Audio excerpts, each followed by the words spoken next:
En este vídeo voy a hacer un análisis de la última hora del mercado de las criptomonedas, centrándome en Bitcoin, Ethereum y alguna que otra métrica, para de este modo determinar qué significan las subidas de las últimas horas, y un análisis de otros activos como el SP500, el oro y también otras métricas, para ver por qué está cayendo la bolsa estadounidense. Bueno, vamos a empezar primero por la última hora del mercado de criptomonedas en general y voy a empezar primero por analizar qué está haciendo Bitcoin hoy. Y es que recientemente podemos ver, sobre todo aquí tenemos a finales de la jornada de ayer, el precio de Bitcoin de una única vela subió un 6,38%. Desde los mínimos hasta los máximos significó una subida final del 8 y pico por ciento, para luego volver a frenar y entrar en esta especie de distribución más tranquila. El punto actual se está volviendo un poco turbio simplemente porque estamos empezando a perder el norte. Lo he comentado muchas veces, el hecho de poder analizar, poder operar, poder invertir, poder especular de forma rentable, simplemente se debe a la repetición de patrones. Tú tienes un patrón que puede ser un patrón técnico, dentro de los patrones técnicos puede ser una toma de liquidez, un cruce de medias móviles, puede ser un impulso y un pullback, rupturas de resistencias, hay decenas y centenares de patrones técnicos, puede ser un patrón económico, es decir, pues situación de la inflación respecto a los tipos de interés o lo que sea. Puede ser un patrón fundamental, analizar los tokenomics de una criptomoneda, analizar el balance de situación de una empresa. Pues hay muchos tipos de patrones y dentro de cada uno de los tipos hay diferentes subtipos. En el momento en el cual no hay patrón, se pierde esa ventaja, porque el trading o la inversión es la repetición de patrones a largo plazo. Y ahora mismo estamos entrando en un punto en el cual todo tenía sentido, entramos en una cuña que desacelera y ataca al principio de la misma. Cuando el precio intenta dar continuación, frena y se va para arriba. Cuando se intenta ir para arriba, frena y se va para abajo, con lo cual entramos en rango. El precio intenta romper el rango, pero lo hace de forma totalmente desacelerada, con lo cual, independientemente de tomar la liquidez o de formar un doble techo, se va de nuevo para abajo. Entramos en un rango de 4 horas dentro del rango diario.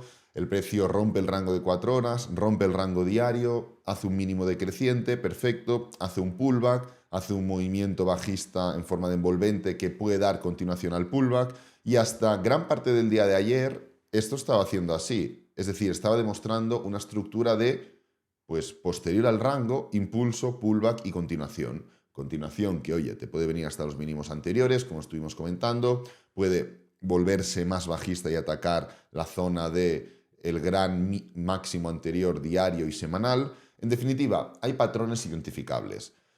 El punto es que hemos entrado en un momento, a través del día de ayer, donde el precio no fue capaz de tomar una dirección ni fue capaz de tomar otra. Cualquier situación, y lo he comentado muchas veces en otras tesituras, en la que después de una ruptura y ya con más razón un pullback y con más razón aún un principio de continuación, el precio no continúe, significa que estamos entrando en una especie de momento volátil, momento de indecisión, momento de falta de claridad, de falta de consenso, que no es replicable. Esto de aquí ya no es un patrón. No hay un patrón que se repita en el tiempo, en el cual se forme un rango, se rompa, el precio haga un pullback, una continuación y luego se empieza a ir para arriba. Esto no es un patrón, esto es falta de fuerza, falta de claridad. Y lo hemos tenido en otras tantas ocasiones. Por ejemplo, aquí el precio en múltiples ocasiones intentaba romper los mínimos anteriores, no podía, hacía un pullback, se iba para arriba, se iba para abajo. Cuando parecía que esto podía ser un pullback para seguir cayendo, se volvía a ir para arriba. Cuando parecía que podía ser un pullback para seguir subiendo, se volvía a ir para abajo. Luego para arriba. Es decir, falta de claridad. En términos generales, gran rango. En este caso, no es que estemos formando un gran rango, la realidad es esa, porque el rango estaba arriba, puede haber una dilatación, pero esto ya es algo más. Pero podemos estar formando otro patrón del que ahora no tenemos conocimiento. Por ejemplo, no hay que irse muy lejos para, pues, en este momento de aquí, exacto, pues, ¿qué es lo que ocurrió en esta zona de aquí? El precio rompió los mínimos anteriores y de repente entró una acumulación bastante grande. Cuando parecía que se iba para arriba, frena y se va para abajo. Luego frena y se va para arriba. Luego frena y se va para abajo. Al final, una persona que venga ahora, ¿qué es lo que hace? Viene por aquí, mira y dice, vale, perfecto, esto fue obviamente un patrón de cuña, que el precio rompió de forma falsa a los mínimos anteriores, luego se va para arriba, tal. Ah, perfecto. Luego formó otro patrón de cuña o aquí un triángulo en la parte final. Perfecto, normal, impulso, pull, tal. O sea, quien viene ahora y lo analiza se da cuenta de lo que ocurrió. Ahora bien, en el momento te falta esa información. Esto no significa, no es que claro, a toro pasado todo es más fácil, no, tú a toro pasado puedes entender los patrones, pero hay momentos en los cuales necesitas información y ahí es donde entra la virtud de un analista, en entender que ahora mismo falta información. Falta información ¿por qué? Porque esto de aquí puede ser simplemente un día raro y ahora ya continuamos con la estructura. Falta información porque esto que pasó ayer puede ser el principio de una estructura horizontal turbia, como he comentado al principio, sin claridad, y no sería la primera vez. He puesto un par de ejemplos, aquí tenemos más ejemplos, en vez de en gráfico diario, en gráfico semanal. Esto de aquí, ¿qué es? Una estructura que no tiene claridad. Luego el precio rompe, frena aquí durante 1, 2, 3, 4, 5 semanas seguidas en horizontal, luego se va para arriba, vuelve a frenar. En definitiva, hay veces que el mercado entra en este tipo de fases y son inevitables. O esto puede ser el principio de algo similar a esto, en el que el precio se vaya para arriba, tal, tal, tal, y luego tal. Y luego viene otro, hace así y dice, claro, una cuña. Pero como analista tienes que entender que no siempre hay respuesta a lo que buscas. Como trader, como inversor, tienes que entender que no siempre hay patrones, porque el mercado es así. Pues el hecho de detectar los momentos en los cuales no hay patrones es tan importante o más como el hecho de saber aprovechar los patrones. Y uno de los principales problemas de las personas que están empezando, que no tienen demasiada experiencia, suban o no suban vídeos en YouTube, tengan o no tengan Twitter, tengan o no tengan formación, da igual. Uno de los principales problemas de estas personas que yo detecto a veces cuando me comentan cosas, oye, mírate este análisis, ¿qué te parece tal? Es que siempre intentan dar una explicación a todo. Y hay muchas veces en las que el mercado no tiene una explicación clara. Pues en este caso, si el día de hoy no toma una dirección clara, y con dirección clara me refiero a seguir la estructura que viene siguiendo estas últimas semanas, entraremos en una de las tres fases que he mencionado anteriormente. Bueno, una de las dos, porque la primera era tomar una dirección clara desde hoy, ¿no? Independientemente de eso, no hay que focalizarse solo en Bitcoin. Hay más activos, hay más información que podemos tener en cuenta, como por ejemplo el caso de Ethereum. El caso de Ethereum ya comentamos durante los vídeos de ayer y antes de ayer que, pues bueno, está cumpliendo literalmente el mismo patrón del que hablamos, en el cual se forma la low test para arriba, 2 semanas para abajo y para arriba. Low test para arriba, 2 semanas para abajo y para arriba. Low test para arriba, 2 semanas para abajo. ¿Puede venir ahora el movimiento para arriba de Ethereum? Si seguimos exactamente el mismo patrón, encaja. Pero creo que tiene más fuerza una estructura técnica que ya hemos comentado en otras ocasiones, en la cual el precio está siguiendo un patrón muy similar al del SP500. Y si formamos lo mismo, pues vendría una pequeña caída más, no mucho más caída, la verdad, no mucha caída más, para luego dar un giro, no solo rompiendo la zona esta de los 1900 o apoyándonos en la zona de los 1900, perdón, que tenemos aquí, sino también siguiendo la banda de regresión logarítmica que hemos comentado en otras ocasiones y que ahora ya parece mucho más factible, pero que en su momento pues quedaba bastante lejos. Además, fijaros cómo la estructura respecto a lo que ocurrió en otro momento fue muy similar, no solo por la diagonal, ahora entraremos en ella, sino también por la especie de cuña. Esta cuña que se rompe, se rompe o se cruzan las líneas, hace una falsa ruptura y se da la vuelta completamente. Aquí ocurrió lo mismo. Esta especie de cuña que se cruzan las líneas, forma la falsa ruptura y se va de nuevo para adentro.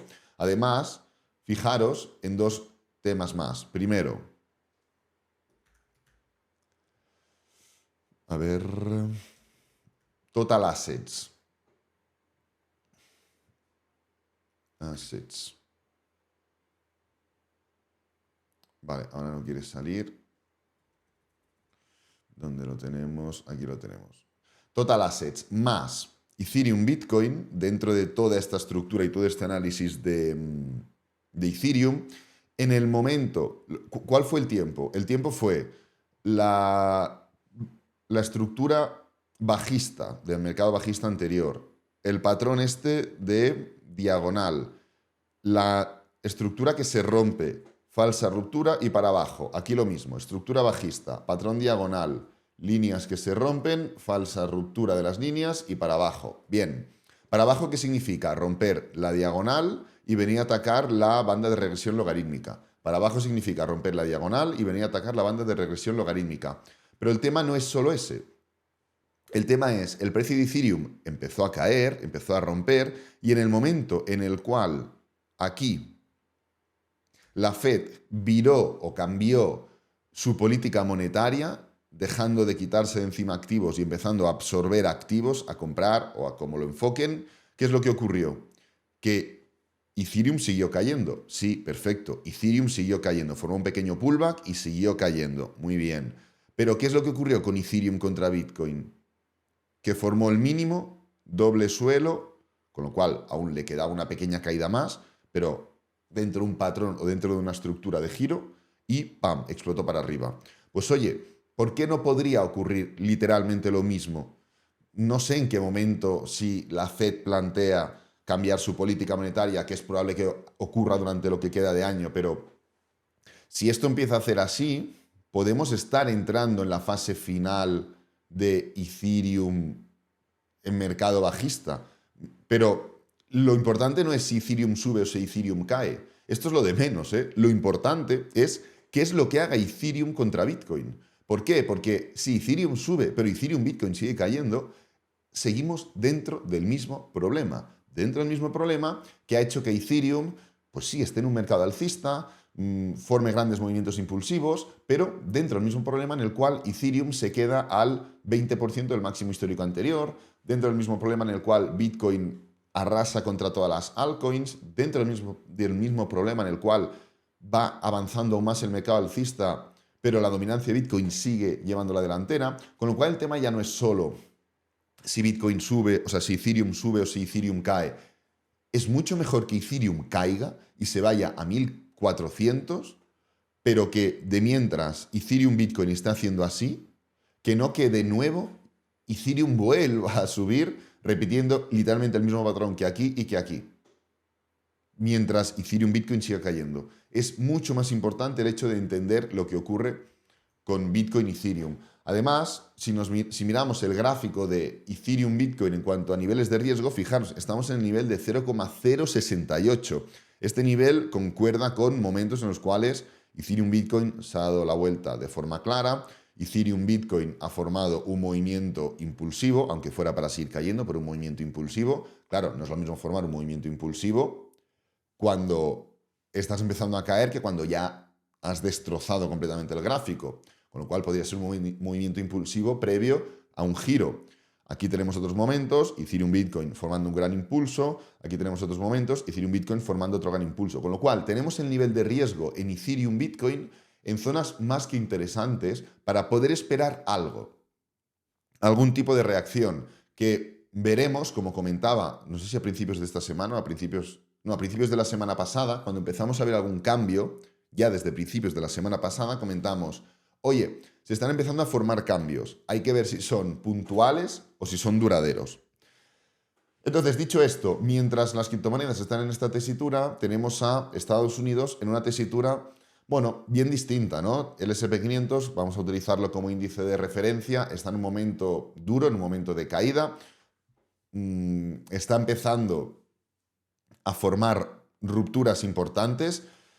El S&P 500 es un activo que se mueve así, muy desacelerado, días que sube, días que cae, pero en términos generales, obvio, tiende al alza.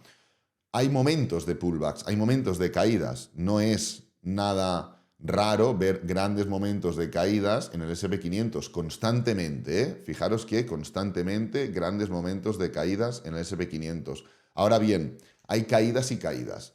¿A qué me refiero con esto? Me refiero a que ahora mismo la estructura, y esto pues bueno, es algo que venimos trabajando, esta estructura de freno desde hace tiempo, en la cual los máximos se han ido aplanando, es todo un patrón, ¿no? Pasas de hacer así y hacer así. Aquí lo que estás haciendo son impulsos y pullbacks. Aquí pues empiezas a frenar de alguna forma los máximos se aplanan y aquí haces lo contrario. Pues ahora estamos en esta fase de aquí, literalmente en esta fase de aquí. Hemos dejado de hacer claros máximos y mínimos crecientes, los hemos empezado a hacer planos y ahora estamos empezando a darnos la vuelta. ¿Por qué estamos en esta fase de aquí? Porque esto puede hacer tanto así y que sea una fase de distribución más larga, como por ejemplo la fase de distribución de... Vamos a ir rápidamente. Ethereum, Bitcoin. Fijaros, esta fase de distribución, o la de Solana, Bitcoin, creo que es un poquito más... Vaya por Dios. Solana, Bitcoin creo que es un poco más precisa en ese sentido, o más similar a lo que puedo buscar para representar lo del SP500. Fijaros, en gráfico diario, no, semanal no, diario. Fase de distribución. Podemos estar en un momento en el cual hay un movimiento bajista que simplemente amplía la fase de distribución y en vez de hacerla más reducida en un punto la hace más gigante en términos generales, o podemos estar dentro de un punto en el cual se forma un pullback. ¿Para qué? Para seguir cayendo y entrar en la fase en la cual ya ha entrado Solana Bitcoin, que es una fase que ha dejado de distribuir y está dentro de una tendencia bajista. ¿Esto de qué dependerá? Pues dependerá simplemente de estar pendiente de los pullbacks, estar pendiente de los movimientos correctivos, que por suerte hoy tenemos noticias, mañana tenemos noticias, sobre todo, semana que viene también tenemos noticias, es decir, ya vienen momentos de noticias que pueden hacer que esto tome una dirección clara y a partir de ahí, pues entender que lo más probable es que si el precio hace un pullback, desacelera y confirma un claro máximo decreciente, ya sea el pullback desde aquí o desde aquí, me da igual, obvio como más abajo, más bajista, pero da igual, puede entrar el SP500 dentro de una fase de caída, pero no de caída como esta de aquí, de caída más tirando a esto de aquí, tirando a que se va por lo menos un 10-15% abajo, que puede parecer una tontería, pero ya es. Ahora no sé cuánto lleva de caída el SP500, llevamos un 6%. Nos podemos ir sin ningún problema a los 5.400 en el SP500 y no pasaría absolutamente nada, pero nada de nada. Además, es algo normal lo que estamos viendo. Fijaros que si comparamos lo que está haciendo ahora el SP500 con lo que hace históricamente en los años post-halving, nos damos cuenta de lo siguiente, y es que normalmente cuando arranca, vamos a ir paso por paso, normalmente cuando arranca es pequeño movimiento impulsivo y clara ruptura de mínimos anteriores, con un claro movimiento bajista. Esto es el promedio de hace décadas, con lo cual no es hace una década con Bitcoin, sino que igual hace, pues qué sé yo, 60 años, ¿no? 60 décadas. 60 años, perdón, que ya no sé ni lo que digo. Lo que comento, movimiento impulsivo, un poquito para arriba y rápidamente, ¡pam!, estructura bajista. Y luego continúa con el movimiento. Pues ahora estamos haciendo literalmente lo mismo. ¿Cómo hemos empezado el año? Movimiento impulsivo para arriba y ¡pam!, clara ruptura a la baja. Pero clara ruptura que no es caer un poquito por debajo en cuanto a ROI del nivel de 1. Es una ruptura un poquito mayor. Es formar un movimiento impulsivo bajista. En este caso, el movimiento de ROI es 0,989. Ahora mismo tenemos el ROI 0,995. Con lo cual, es una ruptura que se espera que sea un poquito más duradera, un poquito más persistente, con más ganas, para luego seguir con el movimiento impulsivo. Hombre, a menos que se entre en una especie de recesión o a menos que se entre en algo raro, que gracias a Donald Trump, pues hay números, no nos vamos a engañar. ¿Yo cómo valoro un poco la historia esta? Pues bueno, pues típica ruptura que mete un poco la gamba aquí por debajo de la media móvil y demás, y luego continúa, porque es lo que nos dicen los años postelectorales. Ahora bien, ¿qué necesitamos para esto? Primero, que no haya ningún lío extraño por parte de Donald Trump o lo que sea, o aliados o enemigos, y que la estructura técnica se alinee con esto, porque ahora mismo no la tenemos aún alineada. Estamos dentro de una estructura de distribución que puede ser más amplia o que puede ser el principio de un cambio, pero aún no tenemos esa claridad. Así que nada, voy a dejar este vídeo por aquí, espero que te haya gustado, que te haya servido, que es lo importante. Si es así, dale me gusta, suscríbete, compártelo con amigos, con la familia y nos vemos en el próximo vídeo. Adiós.